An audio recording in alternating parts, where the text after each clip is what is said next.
Terima kasih Pak Ketua. Pimpinan Komisi 3 yang saya hormati, anggota Komisi 3 yang saya hormati, Pak Mahfud, Kompolnas, Komnas HAM, LPSK yang saya hormati, yang kami banggakan. Terima kasih atas kedatangannya, atas undangan DPR.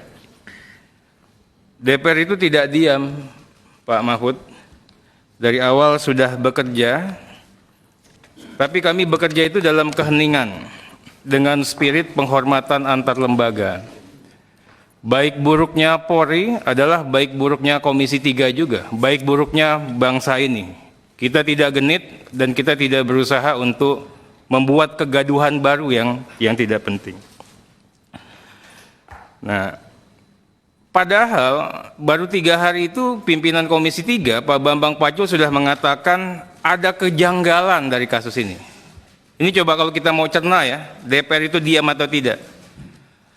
Karena masanya reses, kita katakan lagi, kami akan panggil Kapolri. Begitu buka masa sidang, dan kita buktikan Rabu kita panggil. DPR tidak bisa bekerja atas dasar tekanan publik semata. Ini penting sekali. Kalau atas dasar tekanan publik semata, kita ini lembaga yang populis, Pak. Makanya DPR sering dihujat karena DPR tidak populis. Kami berusaha untuk mencari jalan yang terbaik, belum tentu menyenangkan banyak pihak termasuk juga publik. Kita tidak juga akan merubah tatanan, karena begitu kita katakan ini harus kita cermati betul. Jutaan kasus yang sama akan menuntut perlakuan yang sama oleh DPR. Ini penting yang untuk disampaikan sama teman-teman ini. Bukannya kita diam kok. Nanti dibilang kalau begini semuanya dong minta seperti itu. Kita tidak diam. Kita juga kerja dalam konteks pengawasan di masa reses, Pak Mahfud. Kami juga memantau betul bagaimana mitra-mitra kami, ada Komnas HAM, LPSK, Kompolnas, Itsus maupun juga tim Sus Polri bekerja. Yang tidak dan yang menyimpang pun kita tegur informal, ya. Karena kita tidak ingin memperunyam lagi. Kami tidak mau genit, bukannya kita diam. Nah, saya menarik, saya sangat hormati Pak Mahfud, ini senior, tokoh idola saya, ya. Pak Mahfud, tapi kita juga ingin menggali di Kompolnas ini, ketuanya Pak Mahfud ya? Ya. Wakil ketuanya siapa, Pak? Wakil ketuanya Pak Tito dan Pak Yasona. Pak Tito, Pak ya? Pak Tito itu Mendagri yang dulunya Kapolri, Pak ya? Iya. Oke, ini saya ingin ini, Pak. Nah, sekretariatnya siapa? Ini Pak Beni Mamoto. Sekretaris Pak Beni Mamoto, Ketua Harian. Ya, saya hanya mau gambarkan ini. Kalau saya belajar dari Pak Mahfud, melontarkan itu tafsirnya nanti akan panjang, Pak. Jadi ada 3 orang itu, Pak ya. Belajar ini, Pak, nggak usah saya perdalam lagi. Ada yang namanya disebut-sebut tadi, masih diam, Pak ya. Kecuali Pak Beni Mamoto ya. Ngomongnya kenceng tapi salah. Kemudian saya bicara, Pak Mahfud, bicara mengenai bagaimana kita tertib bernegara. Pasal 2 Perpres 17/2011 dalam melaksanakan tugas, Kompolnas itu berpedoman pada prinsip tata pemerintahan yang baik, Pak. Menjalankan fungsi pengawasan fungsional terhadap kinerja Polri, Pak ya. Ini kinerja Polri. Saya nggak tahu nanti pembunuhan itu bagian dari pengawasan kinerja atau individu Polri. Nanti kita bisa ditafsirkan. Jadi ini juga penting, Pak. Pengawasan Polri lagi bertugas menyimpang atau ada individu polisi di luar institusi Polri melakukan kegiatan menyimpang. Nah, uniknya lagi, Pak, terbit alasan hukumnya Kompolnas, ya. Ini kita belum bicara kewenangannya. Terbitnya itu ya pada saat melakukan pemantauan maupun penilaian kinerja, itu kapan, Pak? Apabila organ di Polri berjalan tidak efektif, atau setiap saat bisa? Karena di pasal 789 mengatakan kalau irwasumnya nggak jalan bisa dilakukan pemeriksaan ulang. Tidak langsung dilakukan oleh Kompolnas. Tapi itu bagian dari pengayaan lah. Saya melihat Pak Mahfud ini memberikan pengayaan kepada kita semua. Tapi ada beberapa, Prof, ya, pasal 13 mengatakan ya, wajib menjaga kerahasiaan keterangan. Ini penting, Pak. Wajib menjaga kerahasiaan keterangan. Tapi saya melihat Pak Mahfud ini lebih menimbang manfaat daripada mudarat. Positif saya, Pak. Pak Mahfud, setiap ucapan Bapak penuh makna. Saya belajar banyak, Pak. Berhubungan sama Bapak itu anugerah, saya katakan demikian. Ya. Setiap ucapannya fenomenal. Uniknya lagi, Pak, akurat. Uniknya lagi berlanjut. Uniknya lagi terbukti semua. Saya nggak akan nonton TV kecuali Bapak yang ngomong. Betul, Pak.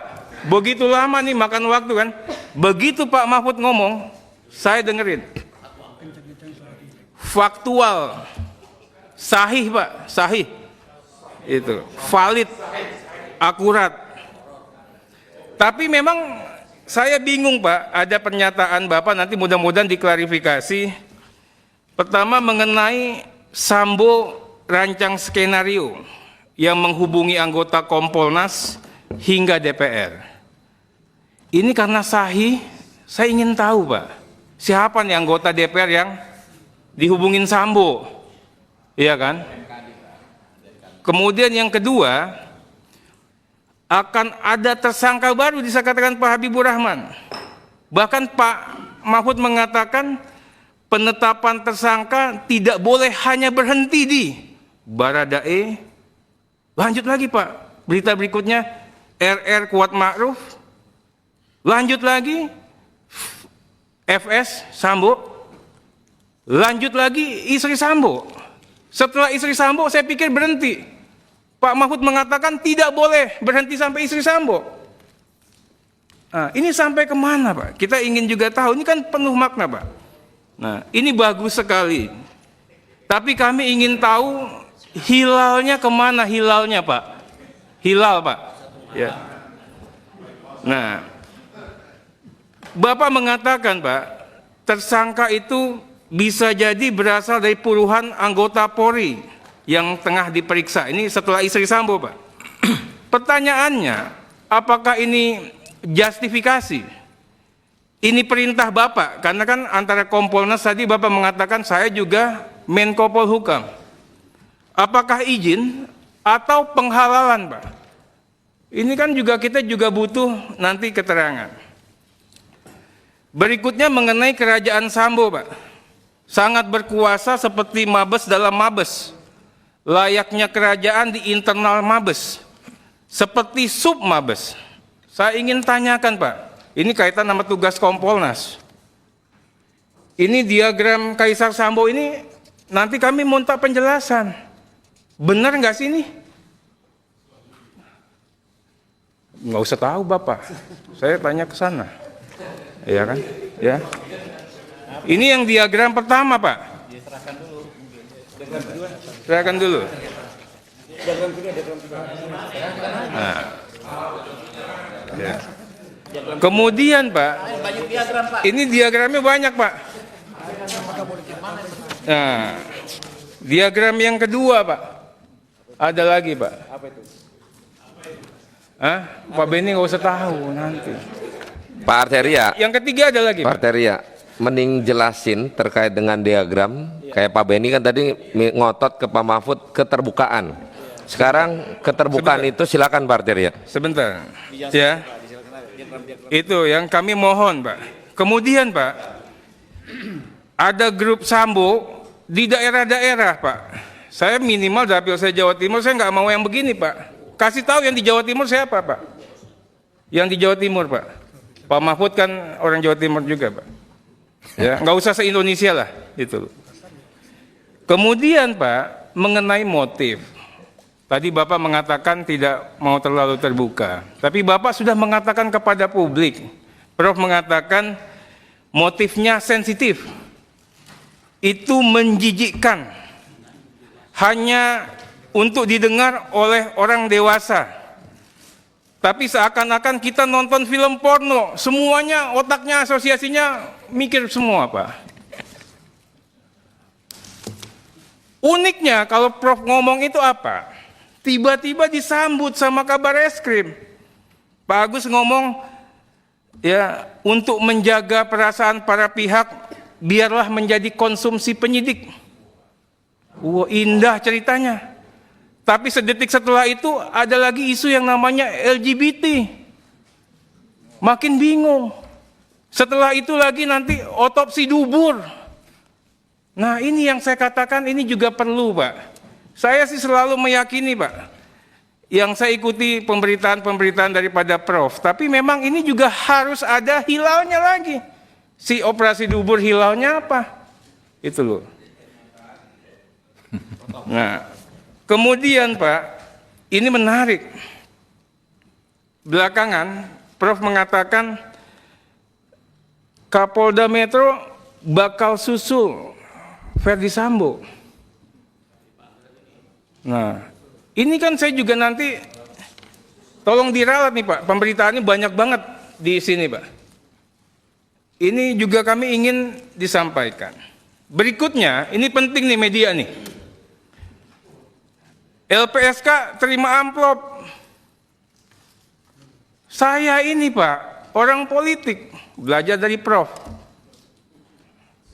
Prof ini luar biasa. Prof mengatakan anggota LPSK terima amplop 1 senti ya Prof. Kalau anggotanya terima, apa ketuanya nggak terima? Petugas. Berarti saya tidak menuduh. Kalau orang politik bilang anak buah terima, nggak mungkin pimpinan nggak terima. Ini kan juga butuh yang saya katakan ini harus kita klarifikasi. Ini nih, kebetulan ada LPSK nanti bisa ngomong kepada publik. Saya terima atau tidak terima. Ya kan katanya juga dipanggil sama KPK toh. Nah, ini juga nanti kita mohon penjelasan Pak. Mungkin itu sedikit Pak, nanti kita akan dalami lagi setelah Prof memberikan jawaban Pak. Terima kasih Pak. Satu lagi tadi Pak Arsul ngomong tuh, katanya DPR terima juga. Jadi harus ngomong biar fair. Lewat saya juga. Nah, Prof, saya belajar dari Prof. Saya kan Prof pernah menitipkan pesan ke saya Pak, jadilah politisi yang baik. Ini pesan Prof guru saya. Ya. Pertanyaan saya Prof, tadi saya nggak mau ngomong Pak. Bagi saya itu menyakitkan tatkala dikatakan DPR terima amplop coklat Prof, dari kasusnya Verdi Sambo. Amplop. Nah, kami mohon juga nanti Prof, itu butuh penjelasan Prof. Saya ini idolanya Prof. Saya akan berusaha juga berintegritas Pak. Kita akan menjadi orang baik Pak di sini Pak. Terima kasih Pak. Terima kasih Pak Arteria. Mungkin teman-teman nanti silakan dikomentari, tapi izin Pak Mahfud, kita banggalah bahwa Pak Mahfud menjelaskan ke publik terdahulu, lagi-lagi ke masyarakat. Saya pun kena bully Pak untuk memberhentikan obrolan yang melelahkan ini. Silakan Pak Mahfud.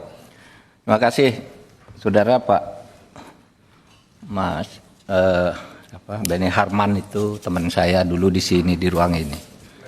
Jadi sering muji-muji tapi juga sering mengantem biasa itu. Kalau Arteria ini sebelum di DPR saya sudah kenal baik. Saya heran waktu itu anak ini kok pinter, tapi anak teknik kok pinter hukum gitu ya, jadi pengacara. Jadi saya panggil dia sedang ngerokok. Kamu pinter dong, tapi ya dijaga ya hukum dan politik itu. Tahu-tahu periode berikutnya masuk ke sini dia. Makanya tadi bilang kenal itu karena itu sebenarnya. Dulu banyak nangani kasus di MK dan bagus argumennya, padahal dia di riwayat hidupnya tuh lulusan Fakultas Teknik, belum ditulis hukumnya waktu itu. Nah baik, gini loh Pak, banyak sekali hal yang sebenarnya tidak saya katakan lalu dibilang saya katakan. Misalnya tadi, di mana dan di berita kapan saya pernah bilang bahwa DPR itu pernah nerima amplop. Coba berita apa TV One, apa Tribun News, apa Kompas, enggak pernah saya bilang. Enggak pernah. Saya bilang LPSK bukan menerima tapi diberi. Beda loh menerima dan diberi, karena diterima terus ditolak. Tapi nanti kan ada orangnya sendiri di sini. Itu juga saya dengarnya dari LPSK sendiri ketika kami koordinasi masalah itu. Gitu. Saya juga tidak pernah sama sekali bilang Kapolda Metro Jaya akan susul. Itu di mana saya bilang gitu? Enggak pernah. Saya malah sampai sekarang itu enggak terfikir gitu kalau Kapolda Metro Jaya bagian dari itu. Saya berpikirnya terus terang dikena prank juga. Ketika peluk nangis itu dalam pikiran saya mungkin ini sama dibisikin, saya ini didolimi bang sehingga dipeluk-peluk gitu dalam pikiran saya. Oleh sebab itu iya kan waktu itu digini sudah Dinda sabar Dinda kira kan gitu yang dikatakan itu. Saya menduga ya kena prank juga seperti yang Komnas HAM dan sebuah pimpinan redaksi televisi besar itu.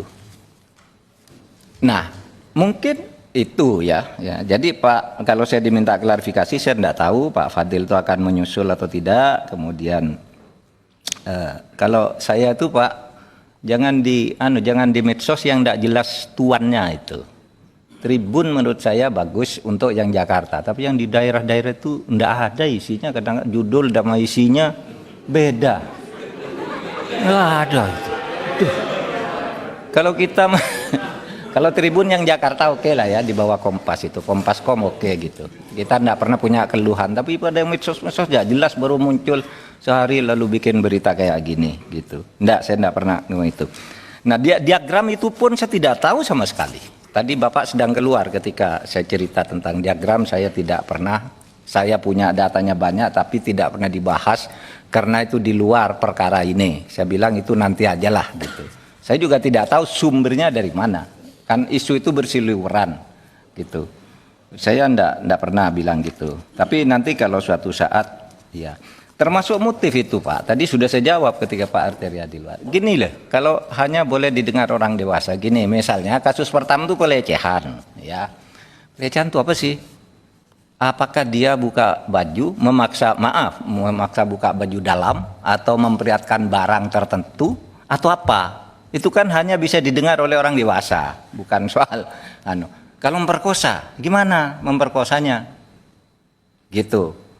Kemudian kalau hubungan cinta segitiga atau segi empat itu dengan siapa gitu. Itu biar dikonstruksi oleh polisi. Saya bilang jangan tanya saya, itu kan saya menjawab TV One bertanya. Jangan tanya saya dong, biar dikonstruksi polisi itu mungkin hanya boleh didengar orang yang dewasa. Lalu bagaimana Bapak mendengar orang dewasa? Lalu kan yang beredar katanya pelecehan.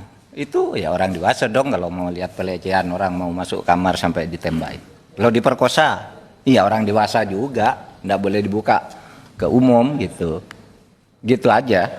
Nah, saya kira itu dah kalau pertanyaan begini Pak, ini nih tadi soal kalau saya bilang kok DPR diam gitu.